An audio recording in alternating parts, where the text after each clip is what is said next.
Effingham County commissioners faced a packed room tonight as they responded to growing questions about a proposed OpenAI data center. While the project wasn't on the agenda, county leaders addressed some of the biggest concerns head on. WSAV's Isabella Baez now with the details.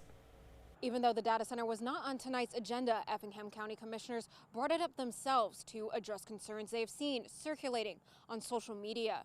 Everybody wants to speak on it, I know, and I believe that's going to be the correct forum to do it. During last month's OpenAI's open house, a spokesperson for the company called the project a done deal. However, Tuesday night, Chairman Damon Ron stresses the county has only shared to the company a zoning verification letter. No agreements, zero agreements. Ron also shares no non-disclosure agreements were signed and says if someone suspects any county official of any wrongdoing, he encourages them to report it to law enforcement. GBI Office of Special Investigations, Attorney General and District Attorney, and Ethics and Campaign Finance are who you need to contact. I encourage you to reach out to them should you think there's anything going on with that.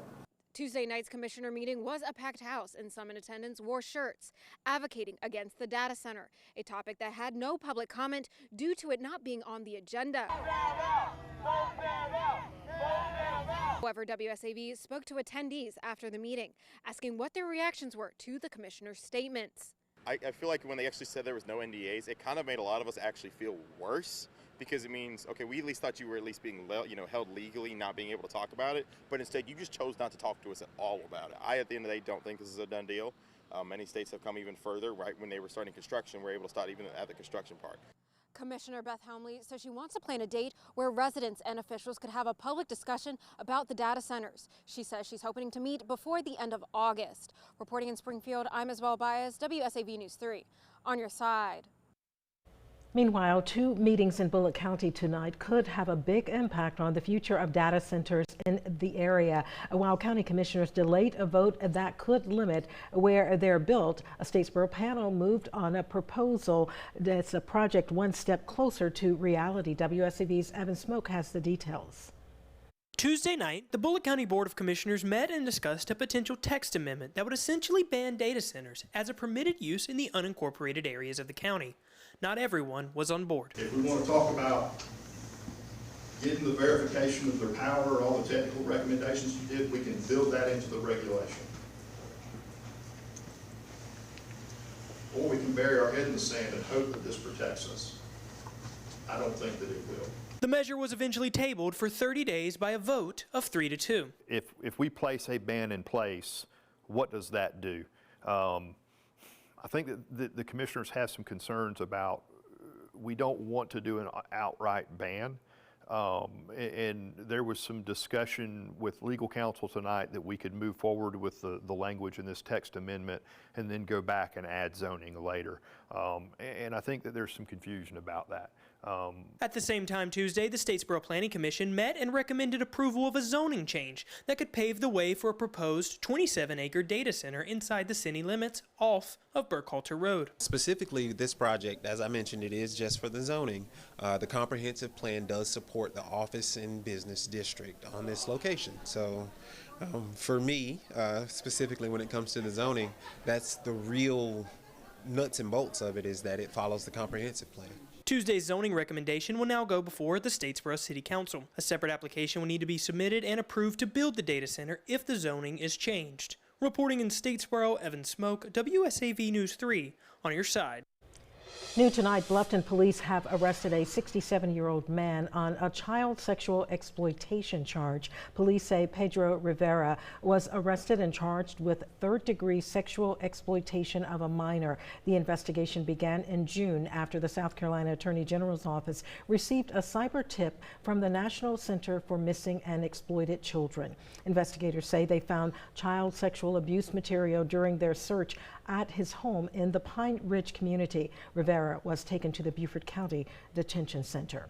One Lowcountry driver is alive today thanks to the quick action of bystanders, deputies, and U.S. Marines pulling him from a burning pickup truck after a vehicle collision around midnight on Paris Island Gateway near Broad River Boulevard. 2 Beaufort County Sheriff's deputies and several local Marines were able to get the driver out before the fire spread. The driver was taken to a hospital with serious injuries. We are still waiting to learn more about the driver's condition. WSAV is your local election headquarters, and the race for the Senate is heating up this evening in Charleston. There was an hour-long South Carolina GOP Senate primary debate with candidates vying for late Lindsey Graham's seat. And WSAV's South Carolina State House reporter Keith Savage has a recap. With the South Carolina GOP Senate primary being just 1 week away, 4 candidates have one of their last opportunities to debate against their opponents. Congressman Ralph Norman, Congressman Russell Fry, former state governor Mark Sanford, and businessman Mark Lynch debated this afternoon at WCBD in Charleston. Senator Darlene Graham could not be there as she was voted on Senate matters in D.C. One of the important topics discussed is if tariffs have impacted the state's ports. Why is it fair for other countries to charge tariffs on our products? It's reciprocal trade. You know, Mr. Norman, I'm going to bring that up about tariffs in this situation right here because you voted against Trump's tariffs on China's solar companies. We got to be very careful in a state like South Carolina. We have more foreign direct investment in this state than any other state domestically in the United States. As the war in Iran continues, the candidates spoke about their thoughts of the conflict. The president did the right thing to take them out by the air. Now, I trust his generals, Raising King, Jack Keane, and others. Iran cannot have access to a nuclear weapon. I believe we've seen that, and they can't have it. That's why we're there. But it's time to bring our troops home now. Iran having access to any capability to create a nuclear weapon is a non-starter. I think the president has been very clear on that. The candidates agreed on many topics, including ending the filibuster, not allowing foreign advisories to buy assets in the U.S., and putting guardrails up for artificial intelligence. The 4 had views on how to stabilize Social Security. I think you have to transition from where we are to a system that allows individual ownership. Fortunately, I think with the Trump administration, we have a backstop for the next generation with these Trump accounts. I think this is a huge step forward for a personal account that follows the child. Early voting begins Wednesday morning and runs until Friday, while Election Day is on August 11th. The Garden City Police Department has stopped using school zone speed cameras. The change comes as a new Georgia law takes effect, adding stricter requirements for communities that use the cameras. Under House Bill 651, local governments must meet new visibility standards, perform accuracy tests every 30 days, and receive voter approval by July 2027 to continue using the devices. The change only affects the camera at Garden City Elementary School. Officers will continue enforcing school zone speed limits using traditional methods, including patrols and lidar radar, which are already used at the city's other schools.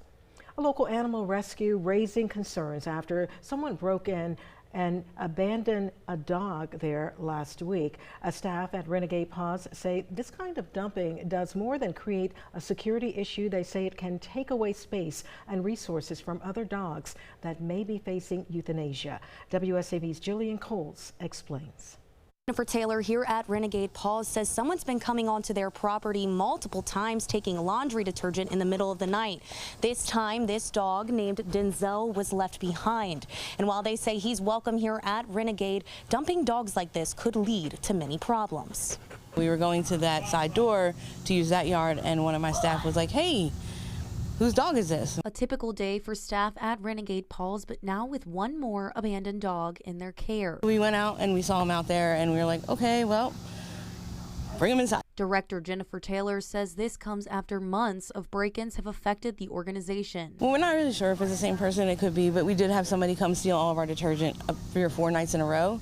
The way the camera is angled, it was very hard to see a face. Both crimes she calls a violation can cause the animal rescue to lose money through loss of resources and put a dog at risk of euthanasia at a shelter. What happens is those shelters will call on their rescues, and that is what they're supposed to do.